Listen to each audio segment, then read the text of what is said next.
নমস্কার বন্ধুরা, আজ এমন একটা বিষয় নিয়ে কথা বলতে এসেছি যা দেখার পরে আমি একটা সাধারণ নাগরিক হিসেবে আমার রক্ত টকবক করে ফুটছে। সম্প্রতি ফেসবুকে একটা ভিডিও মারাত্মকভাবে ভাইরাল হয়েছে, আপনারা অনেকেই হয়তো দেখেছেন। ভিডিওতে দেখা যাচ্ছে আমাদের রাজ্যের অত্যন্ত জনপ্রিয় নেতা শুভেন্দু অধিকারী একজন সাধারণ নাগরিককে প্রায় জোর করে ধমক দিয়ে বলছেন জয় শ্রীরাম বলতে।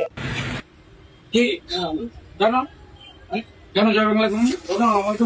জয় শ্রীরাম, জয় শ্রীরাম, জয় শ্রীরাম, জয় বাংলা। আমি ভিডিওটি দেখার পর স্তব্ধ হয়ে গেছি, নিজের চোখকে বিশ্বাস করতে পারছিলাম না। একজন বড় নেতা, একজন জনপ্রতিনিধি, তিনি ক্যামেরার সামনে দাঁড়িয়ে একটা সাধারণ মানুষকে এভাবে ধমকাচ্ছেন। আজ এই মঞ্চ থেকে আমি সরাসরি কিছু প্রশ্ন তুলতে চাই। একটা বড় নেতা আর মন্ত্রী হয়েছেন বলে কি আপনার মুখের কোনো লাগাম থাকবে না? যারা বাংলা কথা বলে তারা আপনার চোখে হিন্দুর বাচ্চা হয়ে গেল। জয় বাংলা, হিন্দুর বাচ্চা, জয় বাংলা, জয় বাংলা। তোর মমতা কা তোর বাবা, জয় বাংলা, মমতা, জয় বাংলা।